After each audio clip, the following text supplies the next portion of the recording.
Hey YouTube, it's We Do It All, straight from the garage again. Hey, so I got these valve covers in already. Got my coil packs back in and got all my wires hooked up.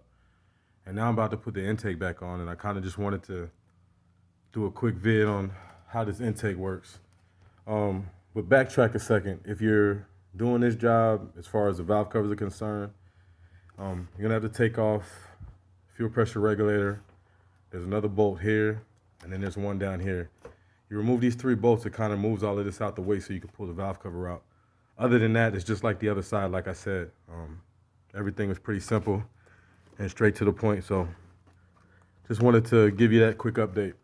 Anyway, as far as the intake goes, like I showed you guys in the previous video, you look back here, you got your PCV valve hose goes there. This hose is coming from the firewall. I believe it's for the heater.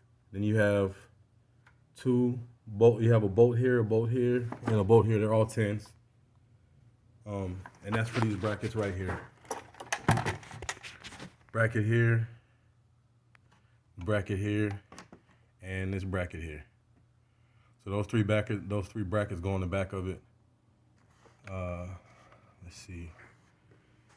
Other than that, it's pretty much plug and play. This is for your throttle body. These two hoses right here are for your throttle body. This hose here is for your throttle body.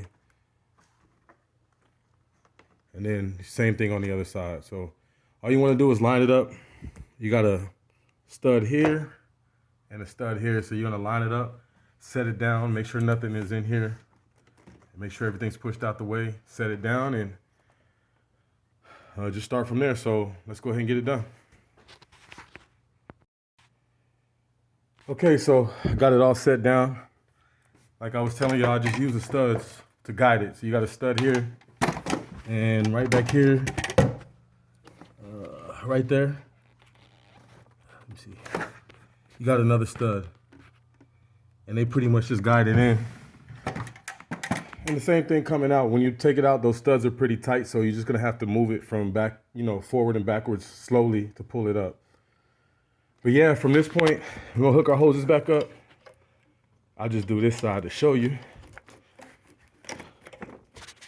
Hook our hoses back up. Of course, I'll put the clamps on here in a minute. Then we can go ahead and plug your throttle body back in. The hose on the back. You got a hose here from the firewall. And you got your PCV hose from the PCV valve there. So boom, boom, put those in. This goes back here, this goes here. The two brackets. And once you get everything buttoned in, you're gonna put your 8 bolts back in, tighten it down. Hook your hoses back up, your intake hoses.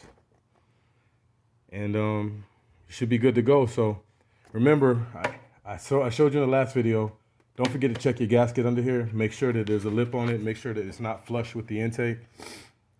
And other than that, man, get everything hooked back up.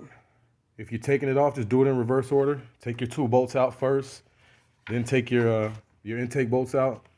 Remove your hoses from both sides. Remove the brackets in the back, the hoses, and then just pull it out. So like I said, if you guys have any questions, like, comment, and subscribe, or leave the questions in the comments. I'd be happy to answer any questions you guys have. But that's the Infiniti G35. This is just a follow-up video because I had already taken the intake off when I did the first video. So putting it back on, as you can see, it's not very hard. The whole job took me about 1.5 hours, and that was to replace both valve cover gaskets and the valve covers. So it took me about 1.5 hours. So just to give you a kind of gauge of what it takes. It takes about 1 hour, 1.5 hours to do the whole job. All right, man, I appreciate you guys. Thanks for subscribing, and see you on the next video.